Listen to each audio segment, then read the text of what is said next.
زارون جو کہ سعید کی دی ہوئی مہلت کے مطابق فضا کو بے گناہ ثابت کرنے کے لیے ہر وہ کوشش کر رہا ہے جس سے وہ سمجھتا ہے کہ فضا کو بے گناہ ثابت کر سکے، جاتا ہے زارون ڈی آئی جی کے پاس اور جا کر کہتا ہے کہ وہ ہیومن ٹریفک کیس کے اوپر دوبارہ کام کرنا چاہتا ہے تاکہ وہ معلوم کر سکے کہ کون لوگ ہیں جو عورتوں کو کڈنیپ کر کے انہیں دبئی بھیجنے کا کام کر رہے ہیں،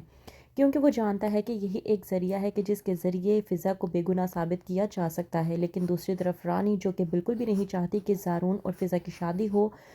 رانی جو کہ ذکیہ سے کہتی ہے کہ میں زارون کی ان حرکتوں کی وجہ سے تنگ آ چکی ہوں، میں آپ کو ایک بات بتا دوں، زارون کی شادی ہو یا نہ ہو، اس کا گھر بسے یا نہ بسے، لیکن یہ میری طلاق کروا کر ہی رہے گا، اور اگر ثاقب نے مجھے طلاق دے دی نا تو اس کا ذمہ دار کوئی اور نہیں بلکہ آپ کا بیٹا زارون ہوگا، تو بہتر یہ ہے کہ آپ اپنے بیٹے زارون کو اپنے ہاتھوں میں لے لیں اس سے پہلے کہ وہ میرا گھر برباد کر دے۔ دوسری طرف فضا جو کہ ردا کو سمجھانے کی کوشش کرتی ہے کہ ارحم کی وجہ سے اسے اپنی زندگی کو برباد نہیں کرنا چاہیے، لیکن ردا فضا سے کہتی ہے کہ میں ایسا کچھ نہیں کر سکتی، تم ہی مجھے بتاؤ، میری زندگی، میرا دل اور میرا سب کچھ صرف اور صرف ارحم تھا، اب جب ارحم میری زندگی میں نہیں ہے تو میری زندگی کس طرح سے مکمل رہ سکتی ہے۔ فضا ردا کو سمجھاتی ہے اور کہتی ہے کہ مرد کی بے وفائی کی وجہ سے تم اپنی زندگی کو اس طرح سے برباد نہیں کر سکتی، جب مرد بے وفائی کرتا ہے نا تو اپنی وفا کو بھی اسی مرد کی بے وفائی کے ساتھ ہمیں دفن کر دینا چاہیے اور زندگی میں آگے بڑھ جانا چاہیے۔ مجھے ارحم بھائی سے یہ امید نہیں تھی، لیکن تم خود دیکھ لو، ارحم بھائی نے تمہیں بلا کر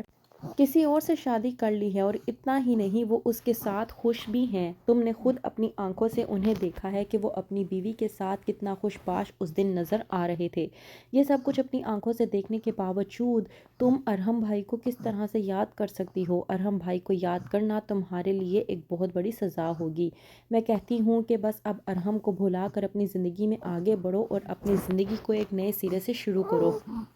دوسری طرف رانی جس نے فضا اور زارون کی منگنی توڑنے کے لیے ہر ممکن کوشش کر دی ہے، جب اسے نظر آ رہا ہے کہ زارون پھر سے فضا کے پیچھے ہے اور وہ کسی نہ کسی طریقے سے اپنے رشتے کو بحال کرنا چاہتا ہے، تو رانی یہ برداشت نہیں کر پاتی اور کہتی ہے ذکیہ کو کال کر کے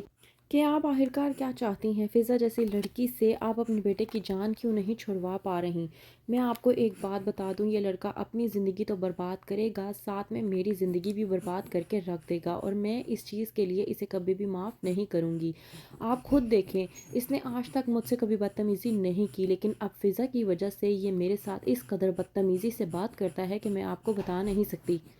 میں آپ کو پہلے بھی کہتی تھی کہ یہ لڑکی زارون کے کان بھرتی ہے میرے خلاف، لیکن آپ میری بات پر یقین نہیں کرتی تھی، اب دیکھ لیں منگنی توڑنے کے باوجود وہ زارون کے پیچھے پڑی ہوئی ہے ہاتھ دھو کر۔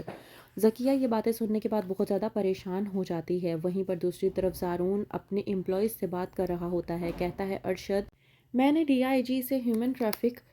کیس کے بارے میں بات کر لی ہے اور انہوں نے مجھے اجازت بھی دے دی ہے، اب میں اسی کیس پر کام کروں گا اور جتنے بھی لوگ ہیں ان کو سامنے لا کر ایسی سزا دلواؤں گا جس کے وہ حقدار ہیں، اور آئندہ وہ ایسا کام کرنے کی کوشش بھی نہیں کریں گے۔ تو کیا زارون یہ سب کچھ کر کے ان سب کے ذریعے فضا کو انصاف دلوانا چاہتا ہے اور فضا کی سچائی سب کے سامنے لانا چاہتا ہے کہ فضا اپنی مرضی سے غائب نہیں ہوئی تھی بلکہ اسے کڈنیپ کیا گیا تھا؟ کیا زارون کی بات پر ہر کوئی یقین کر پائے گا اور وہ فضا کی بے گناہی کو سب کے سامنے لا پائے گا؟ کیا ہوگا آگے؟ مزید جاننے کے لیے دیکھتے رہیے ڈرامہ سیریل شکنجہ۔